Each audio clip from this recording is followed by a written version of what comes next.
LC के boss है ना, सरवण सर, उनके पास भी चली गई थी रोते रोते। है कि रोज रोती थी हूँ, है कि यार कुछ नहीं हो, डॉक्टर बनना साइंस वालों का। तो ऐसी हवा ही नहीं लगती बच्चों के कि क्या हो रहा है क्या। Hello everyone, welcome back to my YouTube channel nursing Niti. तो मैं आज एक सच्चाई आपको बताना चाहती हूँ। मुझे लगता है आपको बताना भी चाहिए कि मैंने नीट किया या नहीं किया, या फिर कितने अटैम्प्ट्स दिए मैंने नीट के, ये सब मैं आपको बता।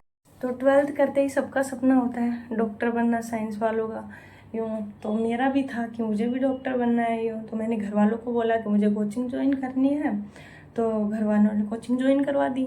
उनको तो क्या, पढ़ाना तो था ही, तो कोचिंग ज्वाइन करवा दी। तो मैंने सीएलसी से कोचिंग करी, सीकर सीएलसी से। तो सीएलसी इतनी बड़ी कोचिंग है कि वहाँ पे 4-5 महीनों तक तो ऐसी हवा ही नहीं लगती बच्चों के कि क्या हो रहा है क्या नहीं हो रहा। ये सब मतलब सीएलसी क्या, कोई भी कोचिंग ले लो आप उठा के, उसमें सबसे पहले आपको पता ही नहीं चलेगा हो क्या रहा है हमारे साथियों। ऐसा ही कुछ मेरे साथ हुआ।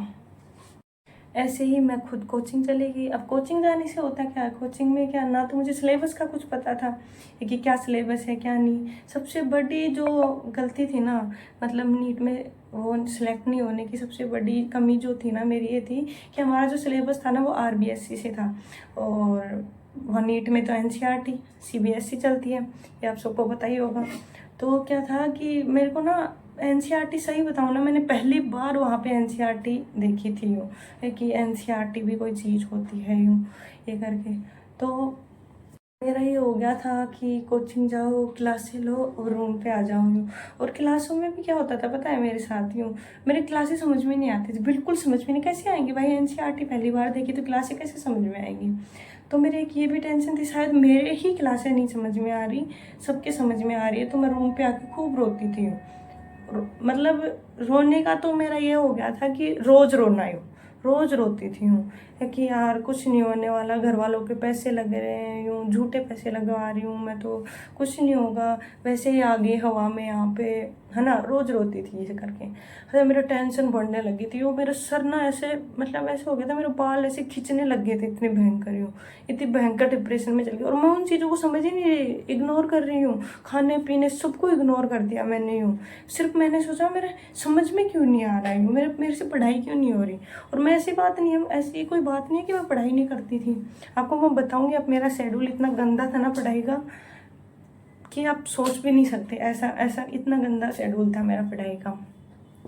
एलसी में क्या होता था कि हर एक हफ्ते मतलब हर संडे को माइनर होता था वहाँ पे ही हूँ, है ना। तो जब माइनर में नंबर जब अच्छे आएंगे ना, जब पढ़ेंगे अच्छा, मतलब समझ में आएगा, तब अच्छे नंबर आएंगे ना। तो मैंने लगभग 4-5 महीने तक माइनर दिया। हर एक माइनर में रोती थी मैं यूँ, माइनर में नंबर ही नहीं आते थे। नंबर जब आएंगे ना, जब मतलब जब समझ में आएगा यूँ, नंबर नहीं आते थे। लास्ट में आके मैंने पता नहीं क्या करने लगी हूँ, मतलब क्वेश्चन वगैरह भी सोल्व नहीं करती थी हूँ, सीधा मतलब पढ़ी और निकल गई पेपर देने। ऐसे लगने लगा कि कुछ नहीं होने वाला हूँ, ऐसे पढ़ो और जाओ रोज। ऐसा हो गया, फॉर्मेलिटी सी हो गई हूँ कि अपने को तो संडे को देना है और दे के आना है, और फिर रूम पे रोना आराम से, ऐसे हो गया था। तो एक बार तो क्या हुआ, मैं रोते रोते, जो सीएलसी के बॉस है ना, सरवण सर, उनके पास भी चली गई थी रोते रोते। कि सर असेंबली में थे, मैं रोते हुए गई। सर ने मेरे को पास में बुलाया, बोले क्या हुआ, क्यों रो रही है। बोले रोना बंद कर पहले तो। फिर मैं रोते रोते बोली कि सर मेरे ना माइनर में नंबर नहीं आ रही हूँ। सर बोले कितने महीने हो गए थे अब यहाँ पे आए हुए। तो मैंने बोले 3-4 महीने हो गए यहाँ पे आए हुए। तो सर ने मेरे को एक बात बोली कि पागल, ये सीएलसी में ना 4-5 महीने तक तो बच्चों को हवा ही नहीं लगती हूँ यहाँ आने के बाद, और तुझे 3-4 महीनों में ही रिजल्ट चाहिए हूँ।